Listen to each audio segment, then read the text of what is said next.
रूढी परंपरेप्रमाणे दरवर्षी आम्ही नेहमीच अष्टमीला भवानी देवीच्या दर्शनाला येतो.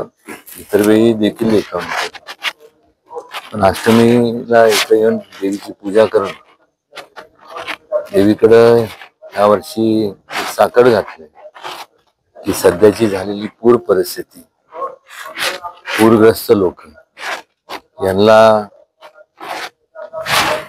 जास्तीत जास्त त्यांच्या संकटाला सामोरे जाण्याकरता त्यांना शक्ती द्यावी. आणि स्वतः आम्ही तर या वर्षापासून जो शाही दसरा होता त्याचा संपूर्ण रद्द करण्यात आला आणि त्याचा जो काय खर्च असेल तो आणि व्यक्तिशः आमच्या वतीने जी काय जे पूरग्रस्त आहेत ज्यांना त्यांची मोठ्या प्रमाणात पशुहानी झाली, त्या ठिकाणी अनेक लोक दुर्दैवाने मृत्युमुखी गेले, त्या सगळ्यांना सामोरे जायला देवीने त्यांना शक्ती द्यावी. आणि आम्ही आमच्या परीने जेवढी काय मदत करता येईल सढळ हाताने आम्ही करणारच आहोत.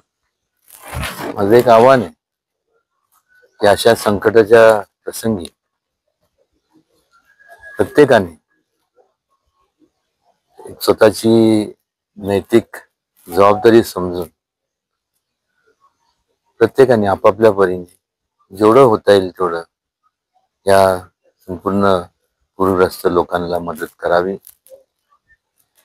कारण हे बोलत असताना आज त्यांच्यावरती जे एवढं मोठं संकट आलंय, निर्माण झालं, ईश्वरचरणी प्रार्थना करतो की त्यांना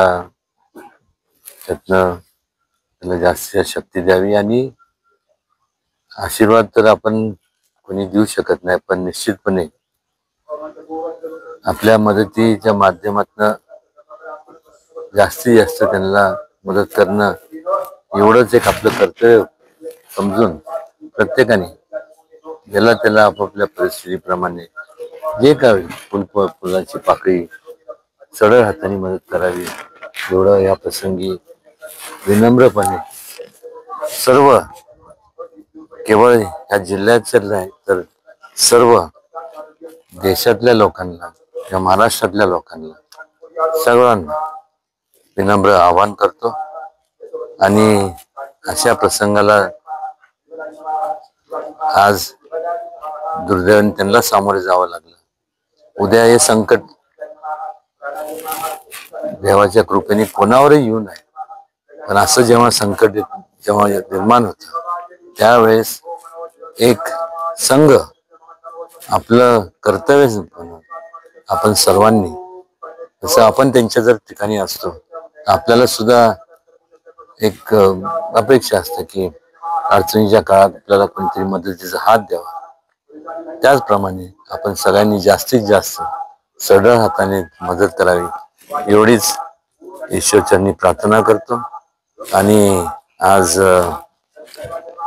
दसऱ्याच्या विजयदशमीच्या आपल्या सर्वांना जरी एक दोन दिवस म्हणजे उद्या एक दोन दिवस असले तरी आजच आपल्या सर्वांना मनापासून शुभेच्छा देतो आणि ईश्वरचरणी प्रार्थना करतो की जास्तीत जास्त आपल्या सर्वांची जास्तीत जास्त प्रगती व्हावी, जास्तीत जास्त आपलं कुटुंब सुखात राहावं, त्यांचं जास्तीत जास्त प्रगती. फार मोठे जे तरुण आहेत मोठ्या प्रमाणावरती मोठं त्यांनी त्यांच्या आयुष्यात त्यांनी उच्चांक गाठलं पाहिजे. आणि त्याकरता कुठल्याही परिस्थितीत जी म्हणून काय माझ्याकडनं आपल्याला अपेक्षा असेल, शैक्षणिक असेल किंवा इतर काय जे असेल त्यात कुठेही कमी पडणार नाही एवढं या प्रसंगी मी आपल्याला वचन देतो. नेहमीप्रमाणे मी ते करत आलोय. आमच्या घराण्याचं केवळ वारसा मी सांगत नाही, पण ह्या घराण्यात जन्माला आल्यानंतर मी स्वतःला कधी कधी असं वाटतं की माझ्या ठिकाणी दुसरं कोणी जन्माला आलं असतं.